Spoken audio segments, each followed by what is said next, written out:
My name is Gavin Evans, and this is my ranking of Eli Roth's filmography from worst to best, and this video will have spoilers, so there's your warning. But I know Eli Roth gets a real bad rep, but I am actually a huge fan. Like, he is one of my favorite horror directors of all time. And I understand he's not everyone's cup of tea, but his movies just completely work for me. So let's begin talking about his worst. And it's the only movie of his I don't like, and it's Hostile Part 2. Now, I will be willing to rewatch this movie one day, but as much as I loved the first movie, this one was just a giant disappointment. Like, there's some good ideas here, focusing on the people doing the torturing, and there's a nice bait and switch. But so much of this movie just feels like a lesser version of that first movie, and because of that, I kept thinking to myself the entire time, I wish I was watching the first one. It's not as scary, not as effective, and it's not as memorable, so that's why it's last place. His second worst movie is Death Wish, which is a serviceable action movie. There's nothing original about it. There's nothing that really stands out, but you can watch it and be entertained, and then you'll forget it the next day. Nothing offensively bad, but nothing that particularly stands out.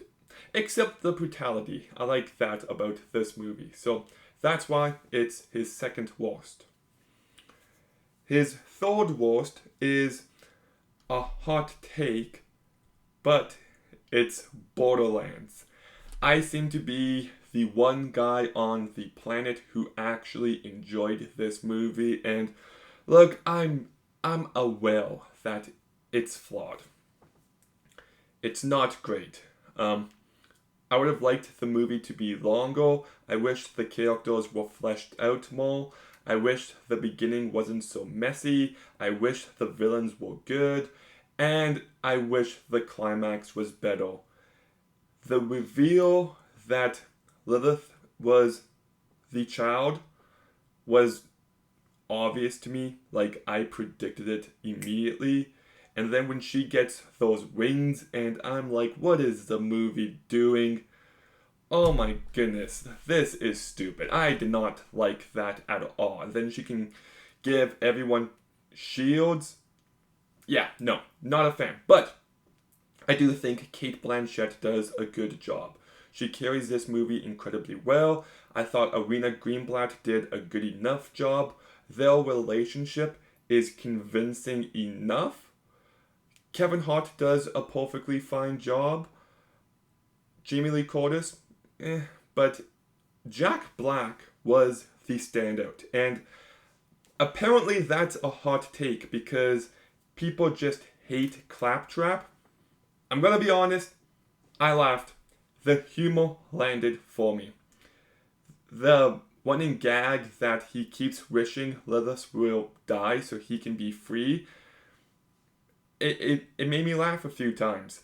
I also like how those hologram masks in this movie. We see early on with the villain projecting his face onto someone else, which looked interesting. And then when they're in the city and they need to wear masks, it covers their faces. I thought that was a cool visual. The world building I thought was very strong. It got me intrigued. I wanted to know more, and it felt like a mix between Mad Max and Star Wars. And I thought the production design and the visual effects mostly looked great. Like, I do look at this movie and I think it had a real vision to it. Like, it does look like a video game come to life, and that's a good thing. I liked the layer with the acid that melts people. I would have liked a few people to fall in though. I thought that was wasted potential, but still I liked the green and how that stood out.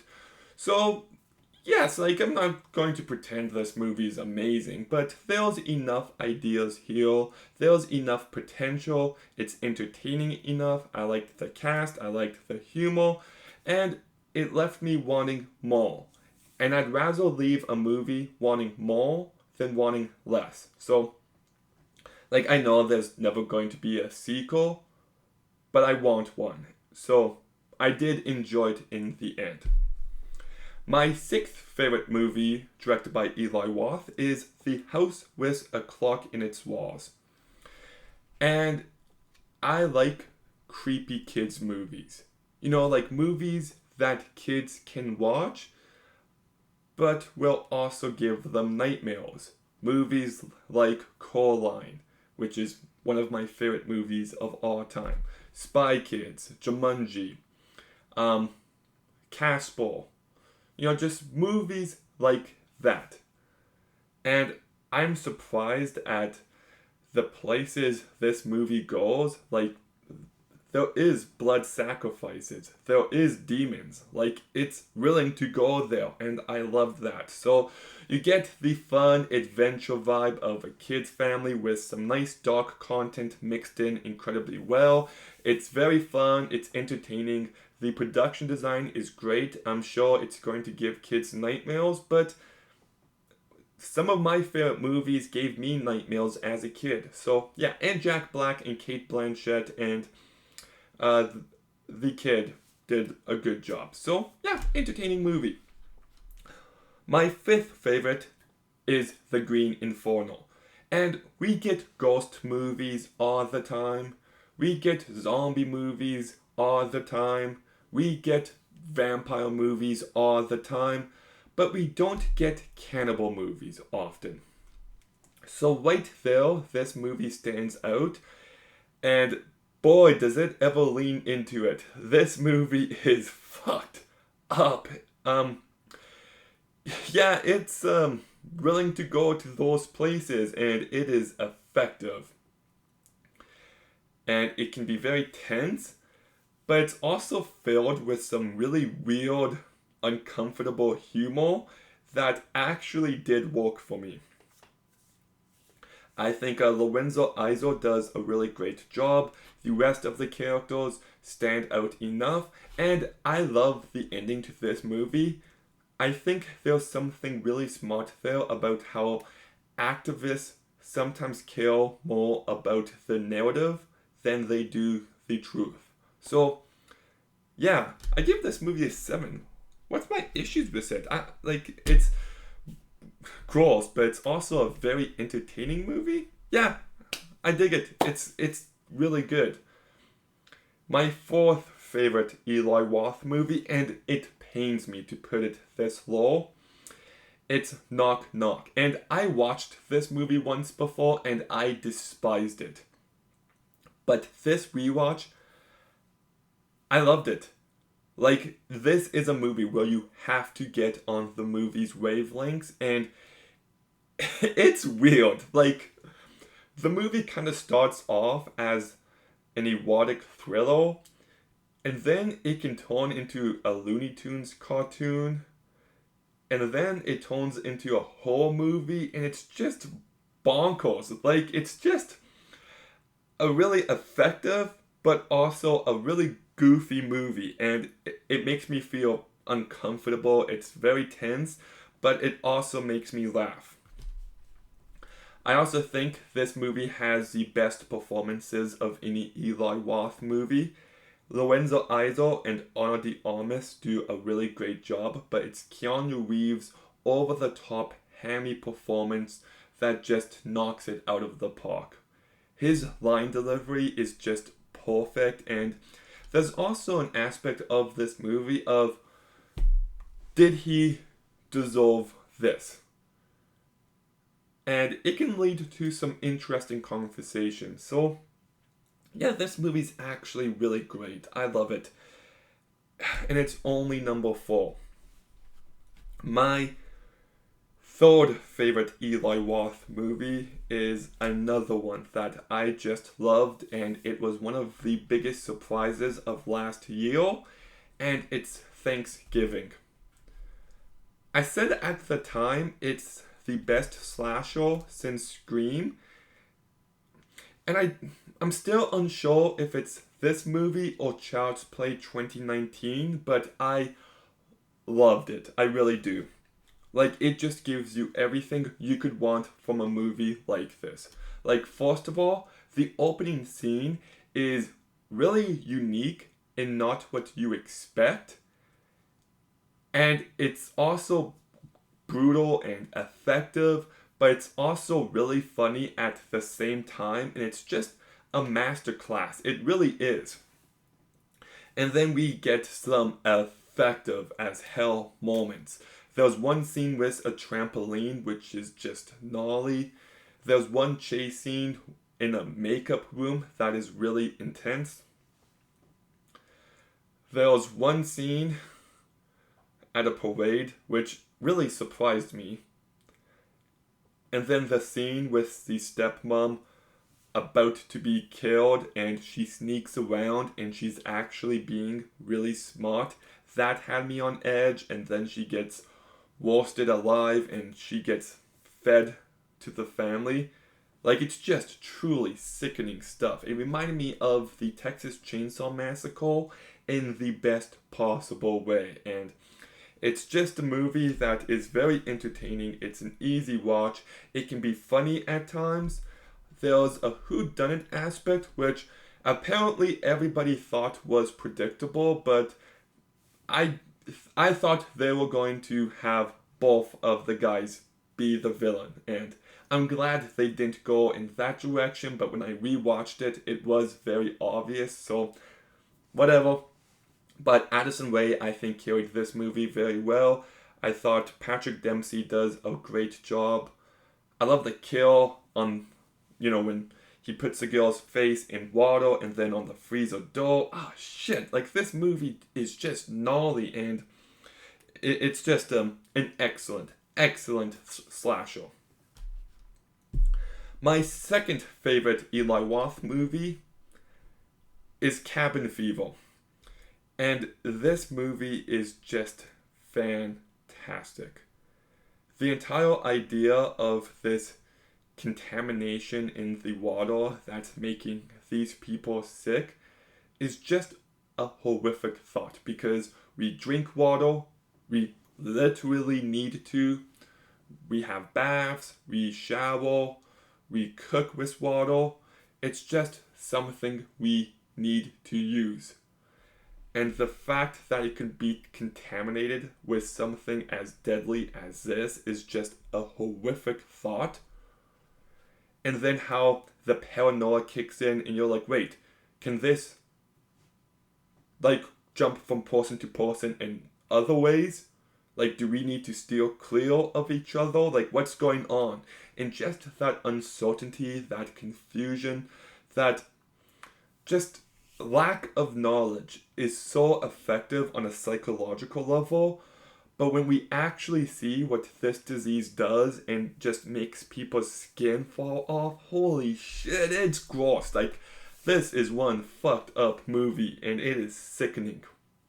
That scene when she is shaving her legs and the skin comes clean, oh, fuck. Oh my goodness. And it's just a movie like, well, what can you do? Like, you either have to be an asshole or you have to risk getting contaminated. And there's just this hopelessness to it. But despite all that, it's still a really funny movie. That one joke about the gun and the black people is absolutely comedy gold. And yeah, it's just a really great movie. Like, I love it. I really do. Like, it is fantastic. But my favorite Eli Roth movie is Hostile, which is odd because I gave it an 8 out of 10, but I actually watched and reviewed it almost a year ago, and the more I sit with this movie, the more I love it. I would change that rating to a 9. I think it is a perfect horror movie. It's incredibly well made. There's just this grimy atmosphere to it that is ever so effective. I think the bait and switch with the main character is really effective. It reminds me of a movie like Psycho. I think there's a great psychological aspect of these guys just wanting to live the most shallow kind of life and how that gets used against them, and it makes it so they're easy to predict, it makes it so they're easy to manipulate, and that got under my skin. The entire feel of going to a different country and not speaking the language and just trusting strangers with so much, like, that's something that we can all relate to. You go to a hotel and we trust them. It's blind trust. And the way that can be turned against us, like, shit. Like, that is, like, this movie is just effective on multiple levels. But then it also delivers on all the blood and guts you might expect from a movie like this. Like, that scene where his Achilles heel gets slashed is just gnarly, and there's a bunch of other gross moments. But the scene with the girl and her eye is one of the most sickening things I've ever seen in my life. Like, I've watched so many disgusting movies, and that almost, got me to, it's a really gross moment. I felt sick watching that scene, is what I'm trying to say. And I love the entire scene at the end where he's trying to break out. It is very tense, it is very unnerving, and you're just on the edge of your seat. It kind of feels like a haunted house in some ways, with people popping up and him just sneaking around. The movie also has this moment where that girl looks in the mirror and she realizes she doesn't want to live looking like this, so she kills herself, and that's horrific. But then we also get the end where he gets his revenge, and it's a very satisfying end. Jay Hernandez does do a real great job in this movie, and there is some dark comedy here. So this movie just fully delivers. Like, there is so much to it, and it's just Eli Roth at his absolute best. So that's why it's my favorite Eli Roth movie, and just talking about him, like, he is an exciting filmmaker. Like, I'd prefer it if he stuck to the horror genre, but he can make effective, gross, disgusting movies. He can make really intense movies. He can make darkly comedic movies. He can get great performances from his actors. He can bring a unique style to his movies. Like, I know everyone seems to hate on him, but in my opinion, he is one of the best. I will see whatever movie he makes day one. So that's my ranking of his filmography, but what's yours? Let me know in the comments down below. Make sure you like, comment, subscribe, stay tuned for more videos soon, and Gavin, out.